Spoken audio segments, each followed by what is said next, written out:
ఈ సినిమా ఇంత పెద్ద సక్సెస్ అయ్యాక సో ఇద్దరు స్టార్స్ని ముఖ్యంగా చిరంజీవి గారిని వెంకటేష్ గారిని భలే కలిపే వాళ్ళిద్దరిని ఎలా తీసుకొచ్చావు అని వస్తున్నప్పుడు ఒక ఫస్ట్ టైం ఇలాంటి ఆలోచన నాకు వచ్చినందుకు నేను చాలా ప్రౌడ్గా ఫీల్ అవుతాను. ఫస్ట్ మీకు వచ్చింది ఆలోచన సార్. మీకు గుర్తుందా?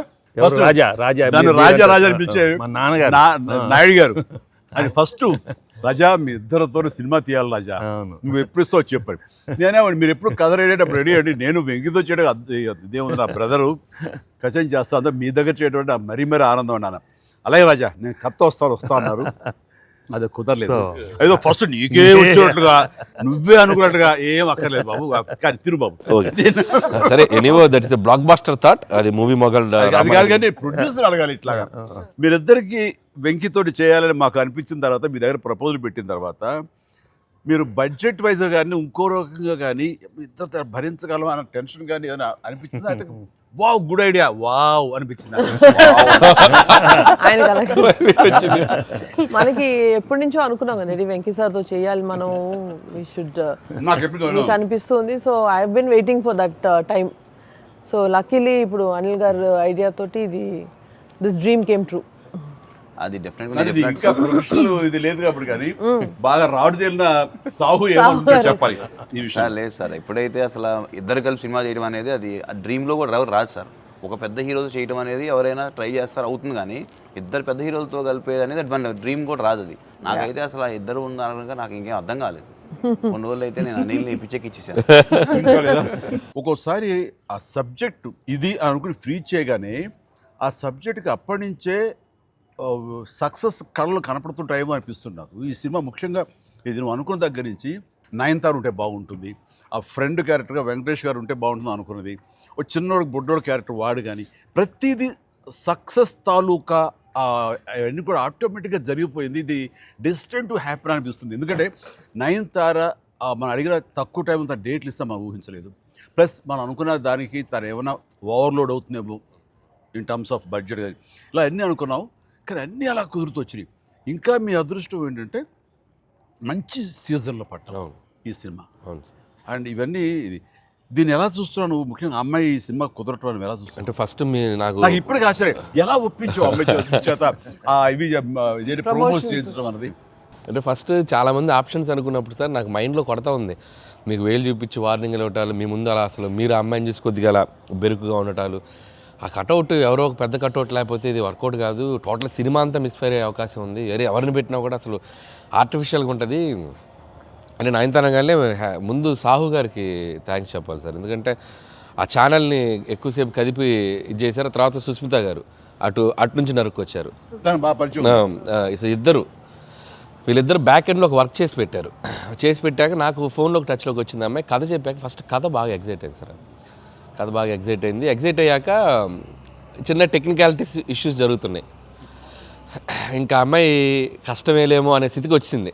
డ్రాప్ అయిపోదాం అనుకున్న టైంలో ఫోన్ చేసింది అమ్మాయి, Anil I like the script, I want to do film with Chiranjeevi గారు అండ్ దట్ టు వెంకీ గారు also, there is like it's going to be very super project. ఎంత పడలాం ఏం చేద్దాం ఇప్పుడు అంది. ఇది టెక్నికాలిటీస్ కొద్దిగా సెట్ అవ్వట్లేదే అంది. ఒక ఆప్షన్ ఉందండి, నువ్వేం చేస్తావు ఇప్పుడు నేను నో చెప్తే అంది. ఇప్పుడు నేను నో చెప్తే నువ్వేం చేస్తావు అంది. ఏముందండి, దృశ్యం సినిమా చూసారా మీరు వెంకటేష్ గారిది? ఆ సినిమా చూసి పడుకుంటాను, నేను నయనతారకి కథ చెప్పలేదు, నేను నయనతారని కలవలేదు, అసలు ఆ పలానా డేట్ రోజు నేను నయనతారతో ఫోనే మాట్లాడలేదు అని చెప్పి పడుకునేది. కళ అనగానే అమ్మాయి గట్టిగా నవ్వింది. నవ్వి okay I will do it for you అని చెప్పి నేను చాలా హానెస్ట్గా చెప్పాను సార్. అది అంటే లైక్ తను నాతోటి సిస్టర్గా చేసింది కదా గాడ్ ఫాదర్లో, and very powerful character, powerful brother and sister. అది ఇందులో మళ్ళీ ప్రియురాలుగా పెట్టాలని లేకపోతే ఎక్స్ వైఫ్గా పెట్టాలని ఆ థాట్ వచ్చినప్పుడు నీకు అది సెట్ బ్యాక్ అవుతుంది, చెల్లిగా చేసి మళ్ళీ ఇదేంటారా పెళ్ళగా అనే ఫీలింగ్ ఉంటుందా నీకు ఎప్పుడు అనిపించిందా? అంటే అనిపించలేదు సార్, ఎందుకంటే ముందు సైరాలో మీ వైఫ్గా చేసింది కాబట్టి బ్యాలెన్స్ అవుద్ది అనుకున్నా.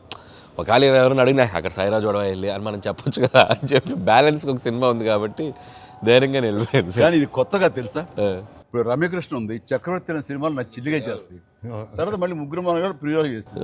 అలాగే రక్త సంబంధం అనే సినిమాలో రామారావు గారు సావిత్రి గారు అట్లా చెల్లిగా చేశారు. వాళ్ళు ఏ సినిమాకి ఆ సినిమాని సెపరేట్ యూనిట్ గా కథ కథ కథ కరెక్ట్గా సెట్ అయిపోయి కరెక్ట్ ఉంటే అసలు వాళ్ళేమి సినిమా రన్నింగ్ అవుతుండగా పాజ్ ఇచ్చి అప్పట్లో చేశారు కదా మళ్ళీ ఇదేంటి అనుకోరు అనుకోలేదు. So that's very good cycle. నిజంగా అన్ని రకాల ప్రేక్షకులకి, అన్ని వర్గాల వాళ్ళకి, అన్ని అంటే పెద్దవాళ్ళ నుంచి చిన్నవాళ్ళ వరకు ఆల్ జనరేషన్స్కి ఈ సినిమాకి ఇంత కనెక్ట్ అయ్యారు. ఇంత అద్భుతమైన విజయాన్ని షైన్ స్క్రీన్కి, గోల్డ్ బాక్స్కి, అట్లాగే అనిల్ రావుపూడికి తనకు సెంటిమెంట్ అనుకుంటే తను కొట్టేస్తారు, మనం ఉన్నా లేకపోయినా అది వేరే, అది పక్కన పెట్టండి.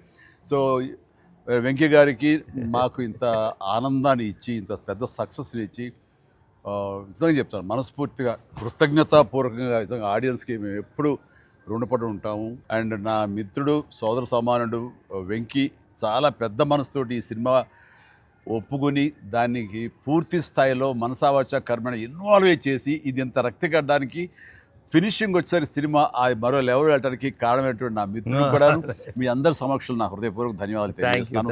అండ్ అనిల్, నువ్వు మాట అన్నావు లాస్ట్ షాట్ మా ఇద్దరి మీద నువ్వు తీసినప్పుడు, ఎంకి మళ్ళీ ఎప్పుడు మనం కలుద్దాం అంటే any time boss, whenever you say yes ready అన్నప్పుడు నువ్వేమన్నావు ఆ లాస్ట్ డైలాగ్ వింటుంటే మళ్ళీ మీ ఇద్దరు కాంబినేషన్ ఒక సినిమా చేయాలని ఉందని నువ్వు అన్నావు కదా sir.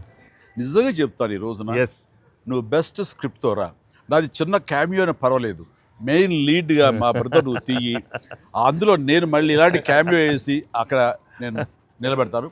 Yes, so bonus, mega bonus. లేదు ఫుల్ ఫ్రెండ్ ఈక్వల్ గా బెస్ట్ క్యారెక్టర్ ఇద్దరు చేస్తాడా, nothing like that. Any time. Thank you all. Very very happy Sankranti. మనస్ఫూర్తిగా మీ అందరికి థ్యాంక్స్ చెప్పుకుంటున్నాను. Thank you.